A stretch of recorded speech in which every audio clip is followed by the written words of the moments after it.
6 right now. You recording? Recording.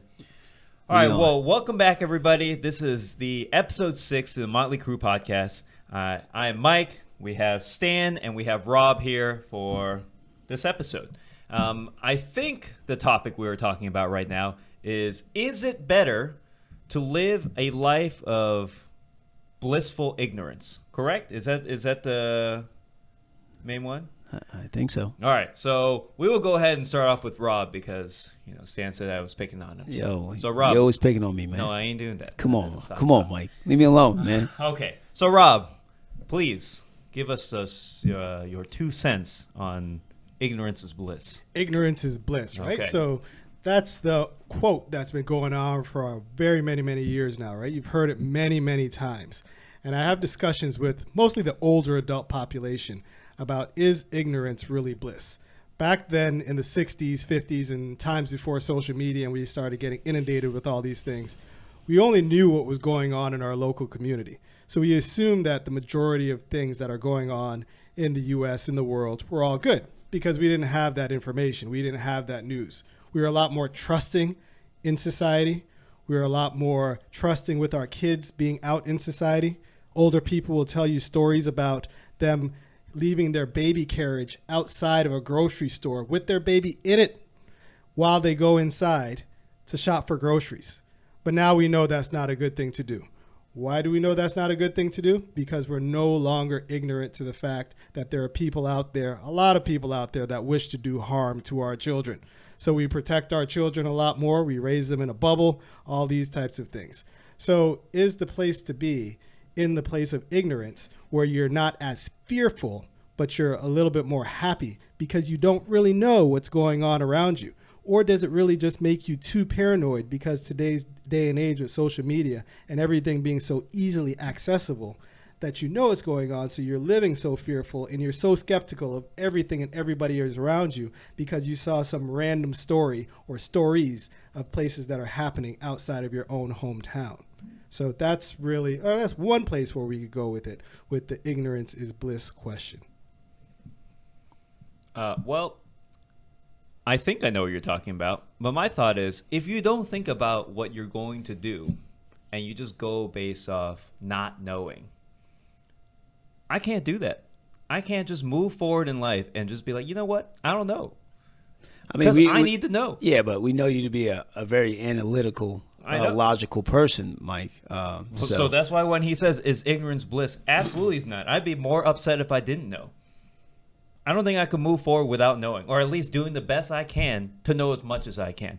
Can I know everything? No, I'm not saying that. But if I don't make any effort towards it, I think I'd be upset, especially if I knew about it. Now, if you're saying it's a scenario that I didn't even know that I didn't know, well, then there's nothing to be said because I didn't know in the first place. But if I know that there's something that I can change or manipulate or whatever it is, I'm going to want to know how to do that. So for me, ignorance is not bliss. Ignorance makes me upset and angry. But how much of that ignorance is actually acceptable for one to have, and how much knowledge is acceptable for one to have? There's got to be some sort of balance, because if you look at the news and you look at social media and everything like that, you'll see either people living their very best life because that's what they post out there on social media, or you look at the wars that are going on across the world, or the sexism, the racism, all these types of things that are out there that are against you and against what it is that you're trying to do. Our basic instinct is to survive at all times. So how paranoid do we get with trying to survive? And at what point does all of this information that we're inundated with us actually separate us from the people that are sitting right next to us? What stopped us from now talking to our neighbor and having neighborhood block parties and all these types of things like they used to back in the day? That's the question that's the question that I'm really trying to pose to you. If you have all this information, maybe you might not be more fearful. You might not be more scared or paranoid to go about your everyday life. But other people, you can see that it's definitely affected them over the decades with all of this information that we now have outside of the Associated Press, where everything was just coming out with these little press releases that were here and there, versus the 24-hour news cycle that started it, and then now we have the social media and the 24-hour news cycle? Are we being inundated with too much information that really doesn't apply to our everyday lives, making us even more paranoid and fearful than what we should be? So do you think that it's a measure of control? Like if we have too much information, and someone like Mike who can sort of analyze all that information and try to get to a point of understanding, it's easier for him to accept all that information. But someone who's maybe more emotional can't sort of discern what is good information versus not good information, and they become tied to the information and they actually lose control over their life. Maybe that person may struggle in a world of today, right? So I think it's more of how you measure or how you discern through all the information that you're receiving, and how you apply it to your life. So to your point about the block parties, yeah, there's a lot more fear because you just don't know. I mean, we have all this information about, our neighbors and Facebook, but we really don't know. Like I felt like in the 50s and 60s, people actually put more time into actually knowing their neighbors as opposed to just finding out information from social media or TV or whatever. So I think it was a different time frame, if that makes any sense. Yeah, definitely a different time frame. But what's changed since then? I don't think people have really changed. I think there were sexual predators back in the 50s and 60s. It just wasn't widespread as far as the information as to how many there were back then versus now. And this is some of the conversations that I have with some of the older adults that I talk to. They'll say things like, "Oh yeah, we didn't have any sexual predators back in my day," and all this kind of stuff. And I would argue with that. I would say I don't think people have changed where all of a sudden we've evolved into now this country of sexual predators where there's 500 million people on kiddie porn and all these types of things. Yeah, but now that we know that they're out there, again, it's like we have less control over that. We feel like we're less secure with our children. So now we're gonna live more in fear, right? Without understanding that, yeah, the likelihood that they were there previously was about the same, right? Right, or exactly, even higher. And they were just ignorant to the fact that they were actually out there. Yeah. Yes. Yeah, but I wouldn't argue to say that if just because you don't know didn't mean that it was okay. They all did it because everybody did it. Doesn't mean that it was okay. You know what I mean? Because it's like, okay, you say that, there may not have been as many, or there's probably equal amount of sexual predators at that time as there is right now. You may not have known about it, but it doesn't mean that they weren't there. We know about it now. If I willingly go and take that risk, that's on me, right? Especially if you know. For them, if they didn't know, it's like, well, I'm okay right now. I'm fine. So I guess it really didn't matter. And arguably, you could use the same logic right now. You could say, oh, well, I didn't know that until you just brought that up right now. It's fine. It's cool. I'll be fine either way. So yeah, if you say that, is ignorant bliss specifically for that scenario, it's still bliss for them, at least on an emotional standpoint, until if something did happen, they're like, oh man, I should have knew more. And in which case, it would not be bliss anymore. It would just be like, oh, well, damn, I messed up here. So ignorance is bliss until something negative happens to you. And then you're like, wait a second, I should have known more. And then it was not bliss no more. Right. So only if it falls in line and it's all positive and nothing negative happens, then ignorance is bliss. Yeah, that's definitely one way to look at it. If everything falls in line. Yeah. And yeah, absolutely. I agree with you. But how much, I guess the question is also, how much is too much information to know? How much, when you look at the amount of negativity that's out there, and then that's what you see on the news, invariably, and you have this 24-hour news cycle now, you're going to see all this negativity. But you have millions and millions of people across the globe or in the U.S. doing positive things every day that you don't see. But if you constantly watch the news, that's not what you're going to feel. That's not what you're going to see. And then perhaps then it can make you a little bit too paranoid about your life and your surroundings around you. So, okay, if you say that, how much is too much information? I would argue, at least for me, because you're posing this question to me, I want all the information. And let me decide what I want. If I don't understand it, I'll bring it up. Maybe I'll check it. Maybe I won't. Now, I understand that most individuals are not like me, right? They'll just maybe they get bombarded with information. They don't know what to believe. For me, I want it all. And if I don't know, I'll ask. Instead of you keep me in the dark because you don't think I can handle the analysis or the consumption of the information and not have some clear path of what to do. Now, I would go ahead and say that it might even be a little bit of a pompous move on your part to even think that I don't have the capacity to do that, or to assume somebody doesn't have the capacity to be able to dissect the information, negative or positive, when they might have that ability. Or say that you've done it for so long and now you've stripped them of the opportunity to even build up that skill to sift through all the BS, essentially, to get to what's actually important or what you understand to be true or not true. That's how I see it, right?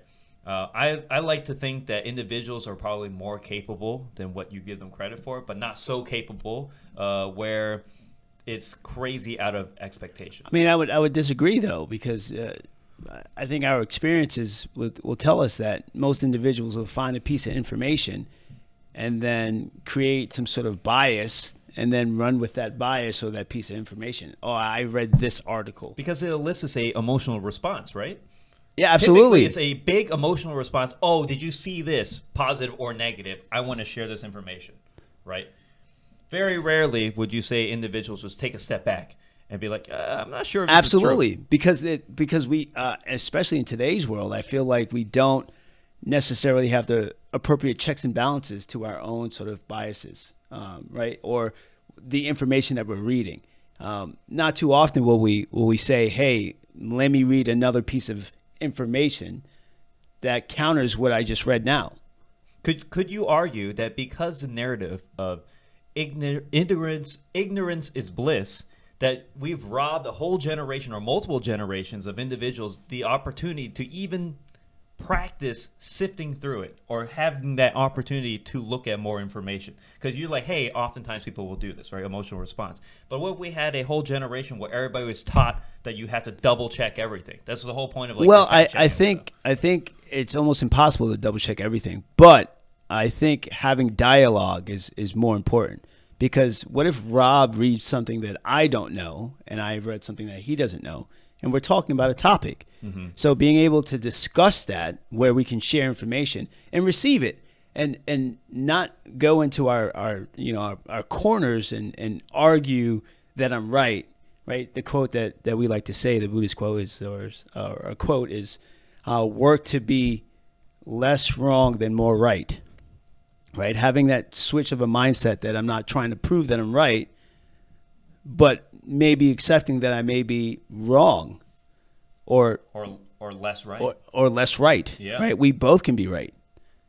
Right? So I would say like dialogue is more important, which, I think we do less and less in today's world. But, if you go with that particular standpoint of being less wrong than more right, oftentimes I would go ahead and say just living in life, if you're less wrong, you become an individual who kind of gets more lost in the crowd, per se.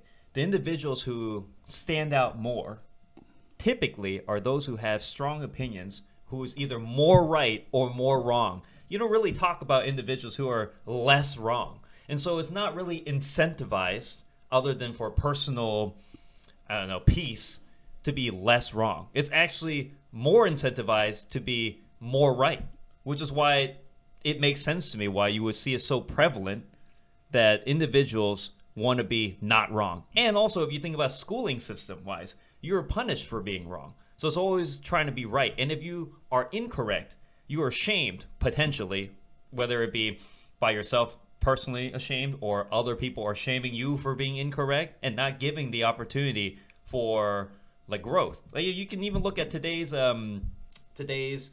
cancel culture, right?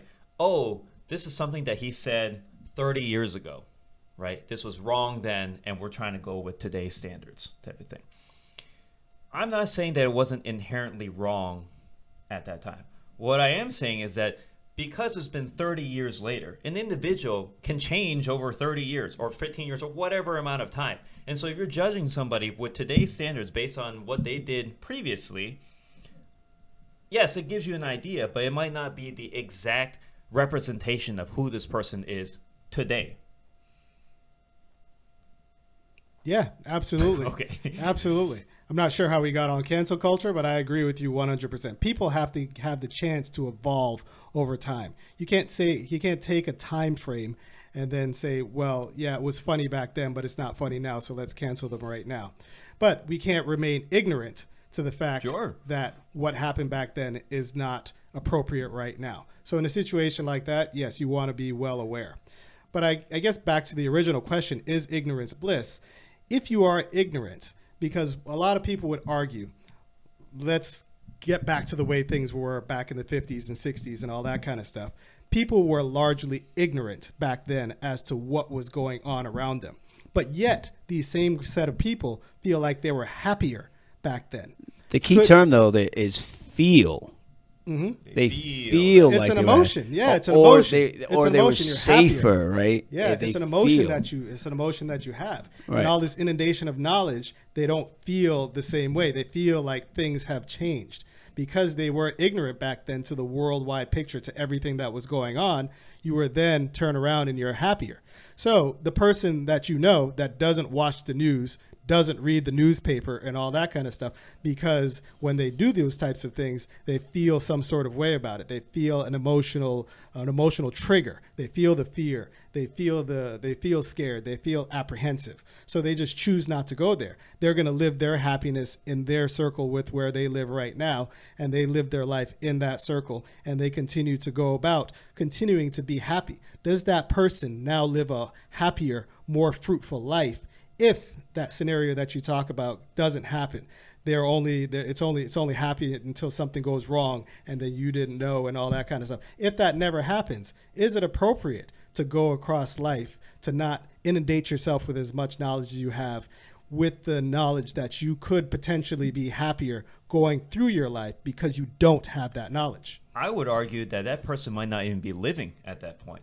To be living is to deal with stress at some point, right? So if I don't know the different things that could make me sad or happy or whatever, then I'm just always at a constant level.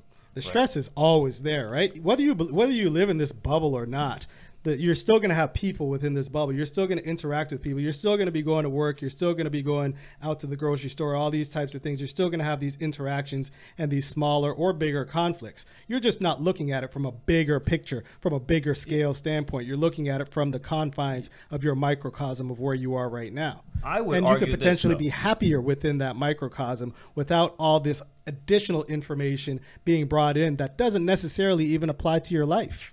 But I would argue this standpoint.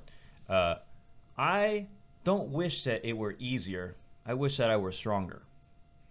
That's the standpoint that I would take. Stronger to do what, though? To be able to handle these different situations, right? Just because I don't know, now if a situation comes up, now I may not be as able to handle a similar situation. Now, if I'm constantly bombarded with this type of situation, if I'm strong enough to handle these different situations, now all these big stimulus is going on, it's not actually that big of a deal. I know how to handle this. I do X, Y, and Z, and we can take care of this. This is not as blissful or as painful as you might state it out to be. So once again, I would argue that it's better to be stronger than wishing it were easier. Me being able to do more things is better than wishing that there was less things to deal with. For you, yeah, absolutely. And I think it all depends on your emotional quotient as well, your EQ. How well can you step back away from these things and say, this is not really impacting my life as I'm living it right now. These are outside factors. I know they could come in, but I'm not going to live my life in fear and paranoia that these things could come in to my microcosm and disrupt what it is that I'm doing, disrupt my happiness. Now, you're able to look at that and discern, yeah, all this stuff is going on, but I'm still living my life and I'm still going to live my life freely like the way that I always do. But can your average individual do that? And based on the climate of the country that's going on right now, all these things that are being brought to life because of video cameras, people dying on your screen, and all these types of things. Oh my gosh, these things are now happening. So yes, eventually we'll probably become stronger as a unified people for it. Perhaps that is the hope. But right now it's in a state of chaos. Everybody's like, oh my gosh, what's going on? All these things have been happening all these years and we never even knew it. So all these people that were now ignorant to all those types of things now have to deal with the reality of what's going on because of this 24-hour news cycle. And all three of us could easily be a part of the news at any given time if we pull out our phones and record something egregious that's happening, and then it goes viral. Everybody around gets to see it, and he's like, all right, well, just another thing to deal with. Does our generation stand a chance of having that strength, or does that strength now just get passed off to another generation and they're going to be stronger for it? I think you brought up a good point, though, because you said, hey, do we just live in fear, right? Oftentimes, fear comes from a scenario that's presented to you and you not knowing how to deal with that scenario, not knowing the outcomes of that scenario, correct? Because let's say I was thinking about just like trading or something, trading stocks. You buy a stock. Technically, you don't know if it's going to go up or down. You can buy and hold. You can buy it, close your portfolio, and you don't check it again for a year, right? Say in a year, it goes up. Awesome, cool. Say in a year, it goes down. Like, oh, damn, I should have did something about that, right? That's the classic FOMO type of thing. If you're going to look at it from a day-to-day aspect, let's say I bought it today, and it goes up tomorrow to $2, and then the following day it goes down $2 or something like that. Oh, I should have did that. If you have a plan on what you're going to do whenever it goes to whatever price it may be, let's say it goes up. If it goes to $4, I'm getting out. If it goes to $5 negative, I'm getting out then. I know what I'm going to do. Regardless of whatever happens, positive or negative, there's no fear in it because I know what's going to happen already. So you're saying with all these different scenarios of like, okay, we have people are inundated and they're bombarded because they have a fear of should I be living in fear of what I should do or shouldn't do. It's because if the scenario comes up, what should I do? I don't know. Yeah, I think though with ignorance is bliss, right? Back to the topic at hand. I think, yeah, it stopped. Did you restart it? Mm-mm. Can we restart it? I can. Or if not, I'll start it. It's okay. Go ahead. Continue. So anyway, I think it's a measure of control though, and like Mike is saying, the more information that you have, and if you can process it appropriately, the more options you have to do whatever you want to do. In the sense of, in this generation, I think our in this current culture, we want to change some of the norms that were of the past. So the more information, the more we can sort of empathize and experience things that are outside of our perspective. So then at that point, if we want to change some of those norms, then being ignorant to those, to the experience of someone else is not bliss. It does nothing, right? It allows us to stay constant, like you brought up earlier. But some, like you said, some individuals like to feel secure and they like things to stay the same, to remain the same, and know that, you know, their community is the same and nothing is changing, and they want to be secure in that. So for them, maybe ignorance is bliss. Yeah, and is that the big thing, right? Because one thing that's a constant with most people don't like change because they don't like the unexpected. And the more that you can actually prepare yourself for that unexpected change, the more comfortable it's going to be. Or at least I know that that's the way it is for me. Changes are going to constant. Whether it's a good thing or a bad thing, you're having a baby. Yes, great. It's your first baby. Yes, it's all wonderful. But you know at that point your life is going to change. It's going to drastically change from being a single guy to a married guy with one child, 2 children. Yes, all exciting, but all at the same time. Right. Uncertainty is there. So you try to gather as much information as you can. To. Right. Baby books and all these things. Maybe the individual that wants the options or wants to know about the options so they can have more choices if something arrives, right? There's some people that are like, I don't want to read this book. I don't want to speak to this person. I'll Yeah. deal with it when I'll I'm just there. just deal with it when I'm there. Right. Right. Right. Right. And then, for them that's okay. Right.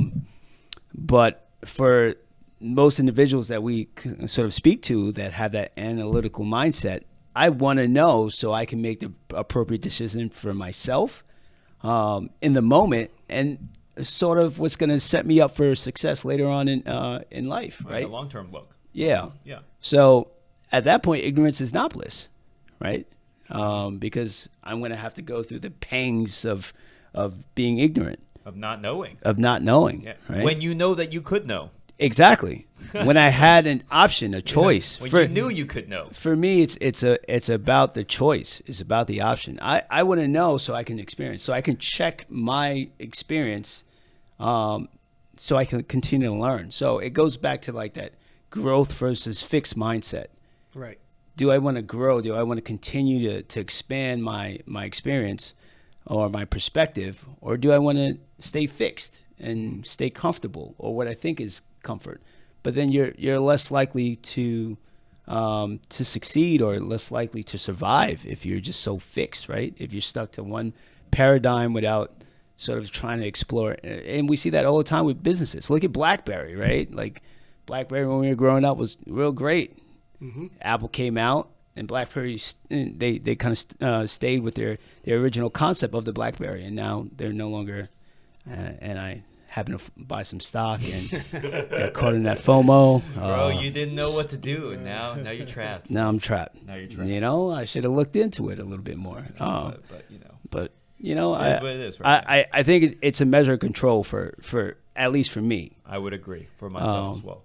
I want to know all the options, or at least try to know the options that I can utilize, so I can make the appropriate choice, and which is going to allow me to grow. It's kind of like in a clinic, right? If I know one mobilization for a shoulder, then I'm not going to be able to help a lot of people. Mm-hmm.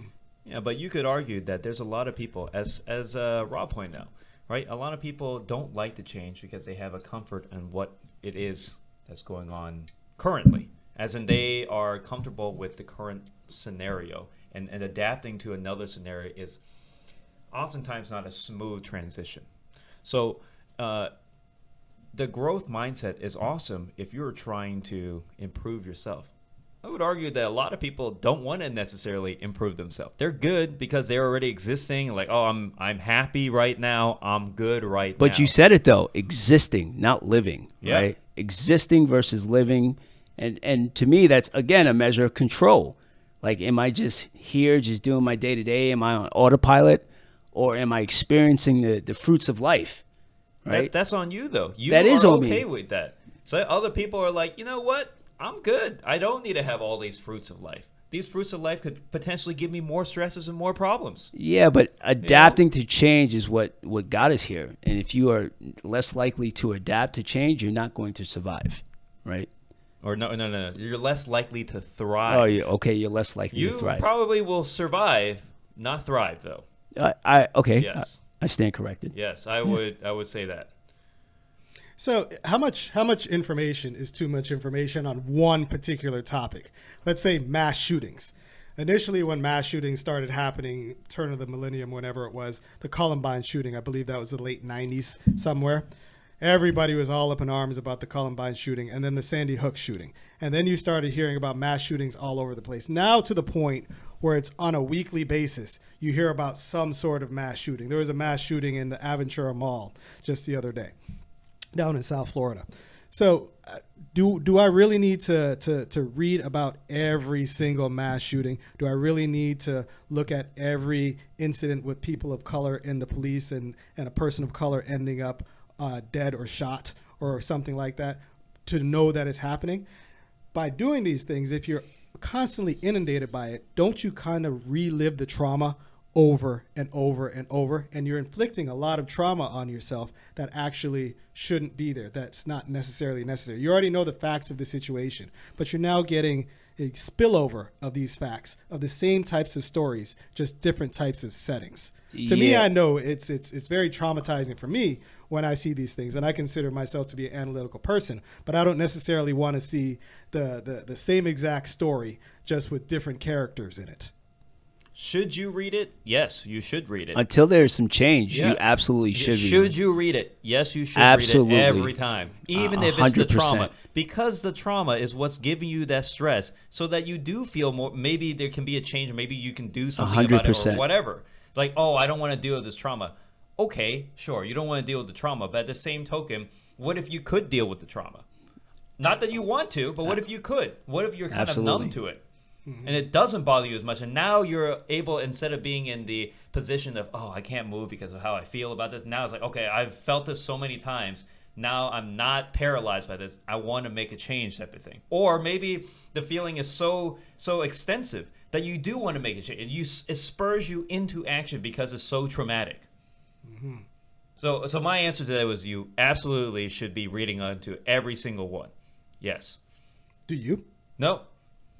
Because I'm numb to it. So I'm just kind of like, and it's not that I don't care, but I thought, I'm not sure what I can do. Can I do anything about this? Maybe. Can I not do anything about this? Maybe. Do you? Read every single story that comes not every single story, but I do read a lot of the stories, and I read them from multiple sources, so I can develop some sort of understanding. Right, even with the police shootings, a lot of time we jump to an emotional conclusion, right, without seeing the full aspects of the stories, right. So I like to pool on officers that I know and say, hey, what do you think about this information? What do you think about what happened? And they'll give me some information that I didn't know, like. For instance, an officer, there's case law that states that an officer can lawfully shoot someone in the back that's running away from them if they feel like that person would be a threat to someone else in the community. Right. So I did not know that. So, every time I see that, I'm like, man, why would someone shoot someone in the back? Does it justify it? Absolutely not. Do we know that it's used more on people of color than other individuals? Absolutely. But at this point, I have a better understanding. And now if I want to do something about it, like if I could do something about it, you know where to kind of go with that. It's the case law, right? It's the policies that allow these officers to kind of continue to do what they do. But without that understanding of all the information, right, you just are just upset. You're just angry. And you're just traumatized by every single shooting. At some point we should maybe have a podcast about what to do, like when someone pulls you over or something like that. That would be a really good podcast. I'm not sure I know what I would do. I think I kind of know what to do. I'm not sure, but that would be a good podcast. I'm gonna have to think about it a little bit more. Yeah, that's really good. Man, Stan. It's just this is what you do. Again, it's just about gathering information. Sometimes we just don't know, and we don't know from the other side as well, right? And again, I'm not trying to justify any of these shootings. I'm not trying to say that the lives that we're taking were necessary. I think I'm going to be clear. I think policing in the United States needs to change. But back to the point, being ignorant of the rules and regulations that our police officers sort of go or utilize on a day-to-day basis, it hurts us. It limits us in our ability and our understanding of what's going on and what to do in appropriate situations, right? So I don't believe ignorance is bliss. It may make you happy, but happiness is fleeting. Happy until when? Until what? It doesn't prepare you. Well, who knows? Who knows how long you're gonna live? If I'm happy until tomorrow, if I die till tomorrow, then it would have been worth. But I don't anticipate that I'll die tomorrow. I could. Yeah, just don't know. You don't. Yeah. That's a good point.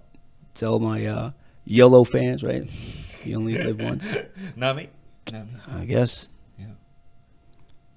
Good talk, guys. Well, I like it. Actually, I want to add one more thing. All right. I heard the quote when you said the YOLO type of thing. I heard this quote. I can't remember the gentleman's name, but he said, every individual has two lives, and the second one begins when you realize you have one. I felt like that was appropriate for your YOLO statement. I don't think we had to necessarily dissect it right now, but you know what? I felt like that was good. All right. You dropping the mic on that one, Mike? No. Well, sure. Yeah. Yeah. All right. That's what I did. All right. Well, I guess this will conclude our episode 6 of the Motley Crew podcast. Once again, I'm Mike. This is Stan, and we have Rob here for today's episode. Let's get it. Let's get it. See you guys in the next episode.